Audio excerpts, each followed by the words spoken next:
Can't stop, won't stop, get guap. 10 white toes and them Tory flip-flops. Manicures and pedicures, I'm always tip-top. When they say I'm not hot, all these lies need to stop. Cause I'm icy, wifey, haters wanna fight me. Never been the one get RP up on a whitey. Keep my hands clean, got some hitters moving shicey. Ask me if I'm rolling with some Gucci, bitch, I might be. It's very unlikely, my wrist ain't looking icy. Charging by the minute, cause my time is very pricey. What's poppin', people? Welcome back to my channel. Excuse me if I sound congested still. Your girl caught a virus over the weekend. I don't know what the fuck is going on. All these viruses going around. And honestly, I was tripping because imagine, hold on. The only thing I'm grateful for is that I actually took the flu shot this time around, because imagine, my doctor said that if I didn't have the flu shot, it would have been 10 times worse. But yeah, welcome back to my channel. Today we're gonna be discussing a topic that I've been wanting to speak on for a minute. I get, you know, these are things that are going on currently a lot in different universities. Mostly in universities, that's what I'm gonna speak on. And basically the topic for this video is how the rape culture got me fucked up. You heard it here first. How the rape culture got me fucked up. I definitely feel like in college, it's, if not happening the most in college, unfortunately.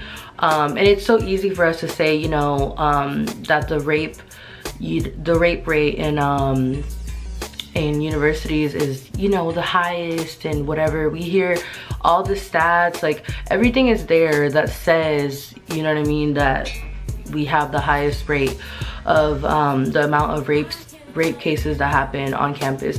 Yet the schools do not take responsibility because it makes their brand look bad. I think, first of all, there's so many things I can touch on for this topic, and I'm gonna try my hardest to stay, you know, in one lane and not really, like, because I could really talk about this shit all day. I definitely feel like this is something that's not spoken on enough.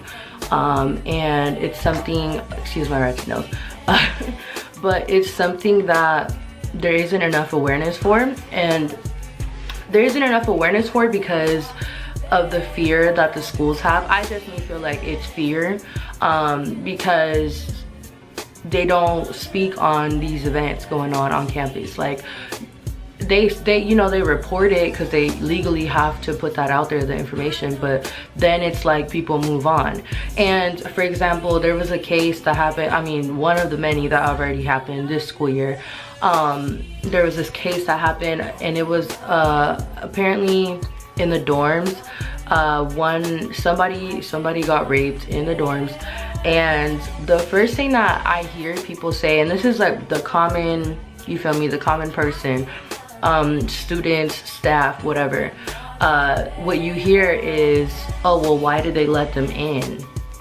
Oh well, why did they allow a stranger, or whatever the case is. And the thing is, yes, these are factors, okay? These are factors that influence, you feel me, the situation and whatever. But it's like, at the same fucking time, we shouldn't be focused on that. And that's what my point is. Like, we focus on the shit that we shouldn't be focusing on when it comes to rape cases. Like, we focus on what the girl was wearing. And even men, okay? Because men do get raped as well. It's not spoken on about at all, but men do get raped, if you didn't know. But women in this case, okay, it's always blaming the woman and about, you know, what we're wearing, how we were dressed, where we were at. And one second, because I forgot to mention this. This book that I just purchased, I haven't got the chance to like read it completely, but this is Gabrielle Union. Obviously, if y'all didn't see, Gabrielle Union, I look up to her in so many ways. A very, very strong woman, social activist, all that, and actress, obviously. But in her book, she speaks on her getting raped, and she got raped, I believe, when she was like 18 years old. She worked at Payless, y'all. She got raped at Payless when she was 18 years old. She was wearing her Payless uniform, okay? So my point is, it doesn't matter what you're wearing. It doesn't matter where you're at. Like, it can happen literally wherever. Like, we have this idea of when rape can happen or when rape cases can happen, and the truth is that it can happen whenever, and it can happen at the most random times, not only at parties. And that's another thing, you know, it's, oh, you were under the influence. It's always some way to tie it back and blame the woman, and that is what I'm fucking against, because it's annoying that as a woman you already go through that shit. You already, you feel me, you get raped, whatever the case may be, or sexually assaulted, and then it's like you got to defend okay, first of all, imagine this scenario, how uncomfortable this is. You know you got raped, like, you obviously were in the situation, you obviously got raped, you feel me, and somebody that did not get raped, that was not there, whatever, 9 times out of 10 it's the authorities, like the police and all that.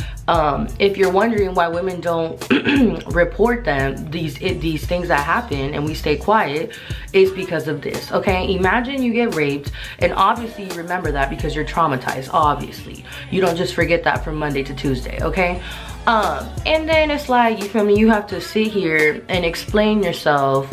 Maybe it's not to the authorities, maybe it's your family, maybe, you feel me, whoever the fuck it is, you have to explain yourself. And in this case, when it's the authorities, when it's, you feel me, the police officers and all that, you have to deadass explain the situation. You have to relive the situation so they can find some type of evidence. And you can't take a shower either after you get raped. And that's literally what you want to do, obviously, right after. Like, you don't want to feel what you're feeling, okay?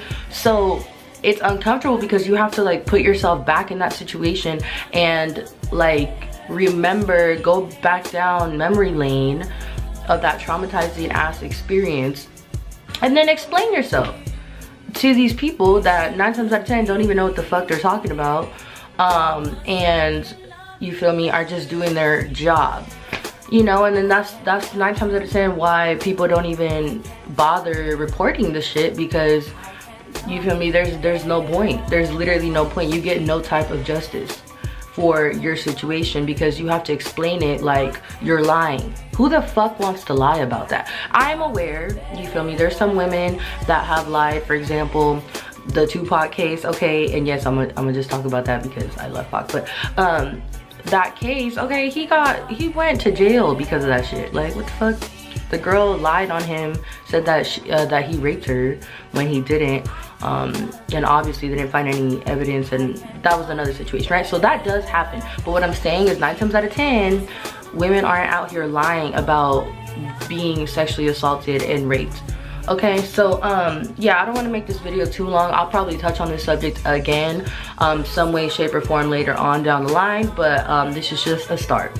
Yeah, leave me comments down below if you have any, you feel me, any type of feedback or any type of topics that you would like me to target next, and like this video if you want to like it, subscribe if you want to, only if you want to, you already know the deal, and I will see y'all in my next video.